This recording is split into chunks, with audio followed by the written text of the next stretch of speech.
On the morning of August 27th, 2025, a 23-year-old carried out a shooting at the Church of Annunciation in Minneapolis, specifically targeting children and unfortunately succeeding at killing two before committing suicide.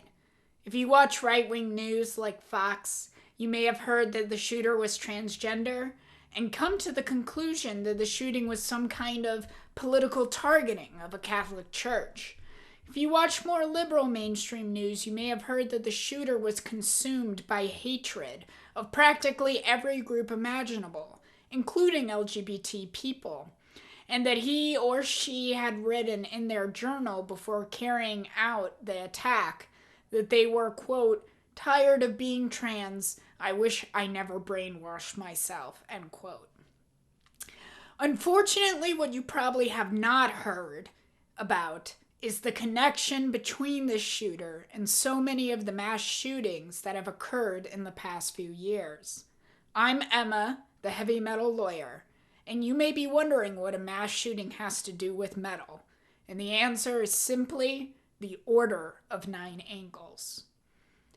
The Order of Nine Angles is a neo-Nazi, neo-pagan organization that has existed since the 1970s, but did not begin to achieve real prominence until the 1990s.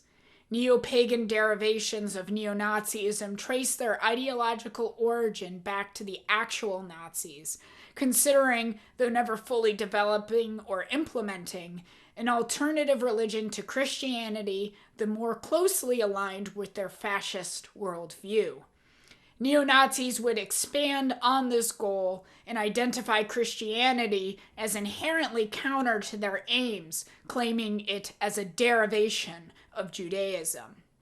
It really cannot be emphasized enough that the neo-paganism espoused by groups like the Order of Nine Angles has little to no connection to any kind of genuine historical paganism, other than shallow recitation of certain names like Odin and Thor. Instead, neo-paganism maps various symbols onto fascism's obsession with symbology and propaganda. The Nazis, of course, loved their swastikas, as we all know, but there are so many other symbols that they used and loved, like the Totenkopf, the Black Sun, and so on. And like the swastika, most of these symbols were knockoffs of traditional symbols. Ironically, the swastika being a very important symbol in ancient Judaism.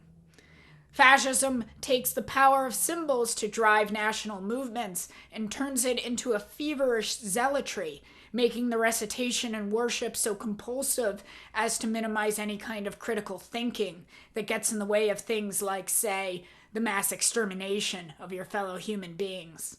Neo-paganism in the neo-Nazi movement does the same with symbols like Thor's hammer and the Nine Angles, both symbols that are claimed to be of ancient origin, but both came about in modernity, with the Nine Angles in particular only being from around the 1960s.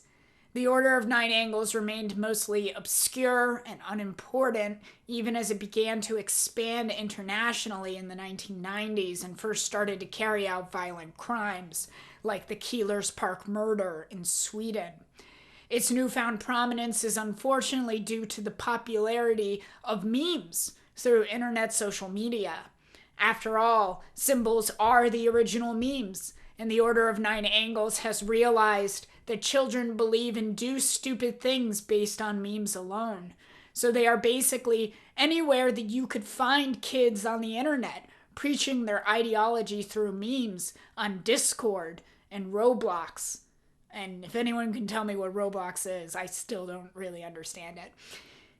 Here's just one example of one of these memes. You'll notice that while this figure has the Nine Angles symbol, that there's a hashtag Militariskrieg. This is one of innumerable subgroups, spin-offs, splinters, and so on of the Order of Nine Angles. I'm sure if any Nazi scum stumbles on this video, they will probably whine that I am including murders in here that were not actually committed by Order of Nine Angles members, but were committed by some dork squad pedophile cabal offshoot. And I don't care that you and some Fenriz asswipe had a friend breakup on your Discord. I'm going to call you all Order of Nine Angles. You're all the same to me. Anyways, targeting kids is unfortunately killing two birds with one stone for these gross freaks, because pedophilia is another part of their ideology. And the only crimes that they are more likely to do than mass shootings are rape and distribution of child pornography. So where does the metal come in? Well, unfortunately, the connection between the Order of Nine Angles and black metal is older than the connection between the Order and mass shootings.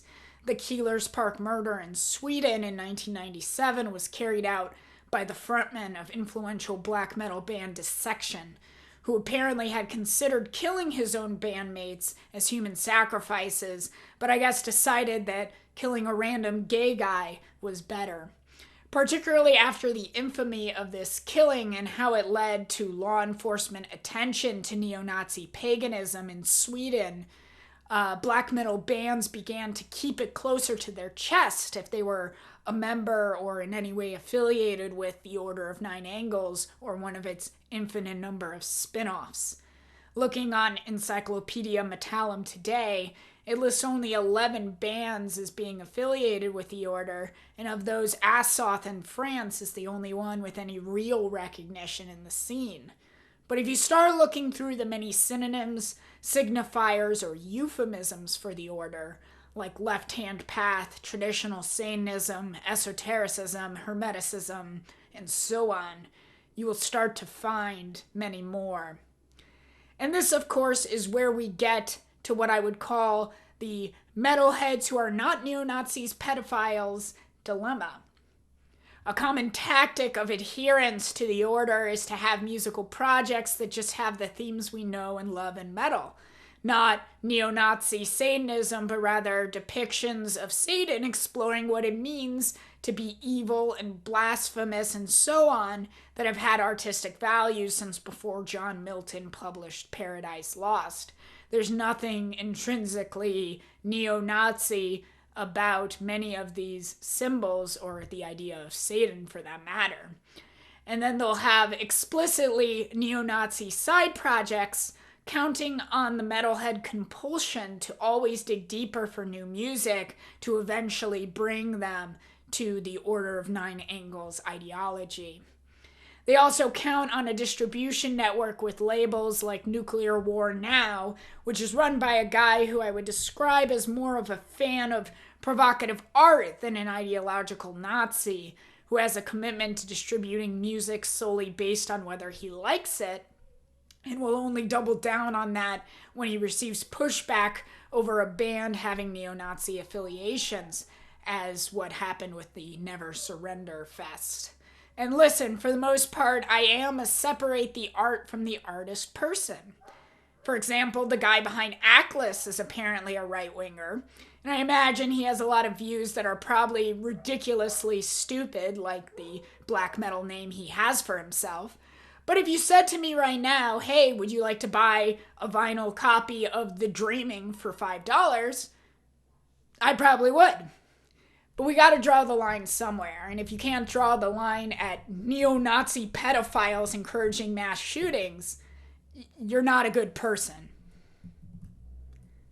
But I think the strategy of anti-fascists in the metal scene thus far, which has been primarily to call for boycotts of neo-Nazi bands and shame anyone who listens to them, just has not been effective enough. For starters, I don't blame people who accidentally wind up supporting these bands, because they are often very sneaky about their ideological affiliations. I loved the band Impiety for years, unfortunately to the point where I did buy Chaos Command 696 before I learned that they're literally Holocaust deniers, which is still incredible to me since they are Singaporean. And that is the other aspect here. Order of Nine Angles targets children. Metal, of course, is a scene dominated by young people, and some of these young people just start parroting things their favorite bands say without really thinking through the implications. Similar to the phenomenon of how a lot of Trump voters have very eclectic political views if you talk to them at length and really get them to think critically, but that's rarely a chance to happen due to their media ecosystem constantly telling them not to do that. I would guess the majority of people who listen to bands with Order of Nine Angles connections probably do not have Nazi ideologies themselves. They just haven't done the annoying amount of research that is sometimes necessary to uncover the ideology behind these bands. The metal scene should absolutely have zero tolerance for neo-Nazism of any kind. Those people should be afraid to come to our shows.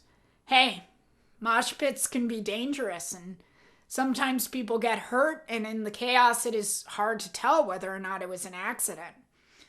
But even more than having zero tolerance for the actual neo-Nazis, metalheads need to give real political answers to disaffected young people.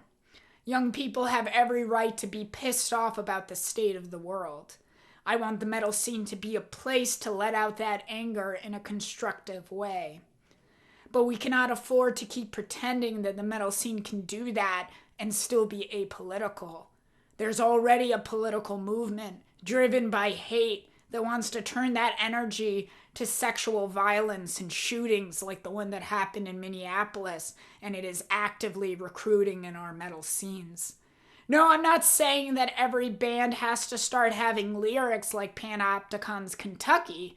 To the contrary, my message is more for the other parts of the scene than the bands. Talk to your metalhead friends. If they're pissed off about work and blaming it on immigrants, talk to them about organizing a union and how they have much more in common with their immigrant coworkers than with the bosses that are actually exploiting them. If they're pissed off about a relationship, talk to them about it in ways to deal with it that don't sink into misogyny or other kinds of mindless hate. Labels and promoters and venues, it is not the 1980s anymore. Metal is no longer forced to be underground, and even if most of the people in our communities may not like our music, that does not give you a reason to not be an active part of the community.